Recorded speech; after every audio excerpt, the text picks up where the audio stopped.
Seppo Papunen, olet entinen perussuomalainen. Miksi vaihdoit puoluetta? Huonon kohtelun vuoksi. Pomot alkeellisi lapsen tasolla.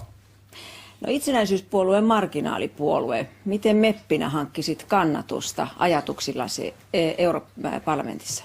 Erotaan EUsta. Niin, mutta miten hankkisit kannatusta näille ajatuksille? Jos olisi rahaa hirveästi, niin se olisi helppoa, mutta kun jos ei ole. Niin, miten silloin? Rahalla saa kuvia lehteen joka paikkaa. No entä mihin ryhmään haluaisit kuulua parlamentissa, europarlamentissa? Semmoisen ryhmään, missä pidetään ihmisistä huolta, eikä mistään omista asioista, eikä poliittisista kähminnöistä. Mikä poliittinen ryhmä?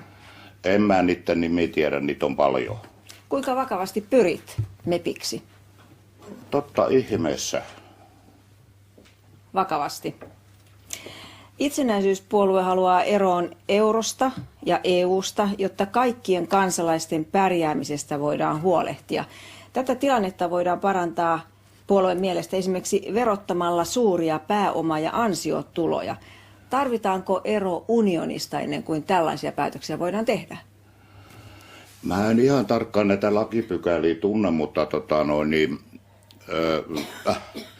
EUhan määrittelee tänä päivänä liian paljon meidän touhuja. Meidän pitäisi päästä äkkiä ero EUsta.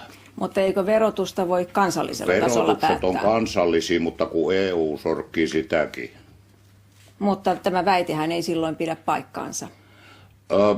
En mä kaikki tosi sitä kannata. Osittain se on, mutta riippuu mitä sillä tarkoitetaan. Vaalisivuilla arvostellaan muun muassa palkkaeroja, valtionosuuksien leikkaamista ja halua lopettaa sairaanhoitopiirit. Miten nämä liittyvät eurovaaleihin ja meppien työhön? Kukaan ei ole sanonut. Siellä teidän sivuillanne, puolueen sivuilla nämä kaikki on. No sit se on just niin. Mutta mitä tekemistä näillä on eurovaalien kanssa? Ei harmainta aavistustakaan. Eli meppi, täällä on enemmän kotimaan politiikkaa täällä vaalisivuilla teillä. Lähinnä, koska EU-sahan ei yksi tavallinen pikkuinen suomalainen voi vaikuttaa pätkääkään mihinkään asiaan. Englanti, Ranska ja Saksa määrittelee kaikki asiat. Meillä on mitään sanomista siellä. Mutta jos olisit meppinä siellä, niin mitä tekisit? Ainoa konsti on, että sisältäpäin pystyy vaikuttamaan näihin asioihin, ei tältä karulta. Mutta mitä tekisit? Mitä ajaisit siellä? Vastuttaisi ankarasti olemista EU-ssa, puhumattakaan viimeisin tempaus tai pankkikonserni. Bisnes- ja pankkihuijarit, Jukopliut, niin sai valtakirjat, nyt me voidaan huijata lisää, nostaa bonuksia, älyttömiä palkkioita, mille ei ole mitään merkitystä. No, tässä kohtaa minun pitäisi esittää kysymys jollakin valitsemallasi vieraalla kielellä, mutta haluat puhua suomea. Miksi näin? Koulupohjaiset nämä kielitaidot, helposti päivän tasalle saatavissa kuin kertaa. Mutta kuinka realistista on lähteä mepiksi ja puhua vain suomea?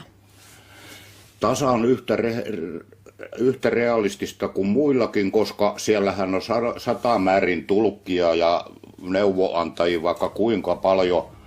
Ne hoitaa ne viralliset asiat. Mutta entä sitten käytävillä ja epävirallisissa tilaisuuksissa? Ne mä pysty hoitamaan. Millä kielellä tämä hoituu? Esimerkiksi englanniksi. Onko EU hoitanut Ukrainan kriisiä hyvin? Mun mielestä se on hirveästi liioitteleva juttu nykyaikaisen tiedonvälityksen aikana ja puolet niistä Ukrainan juuri.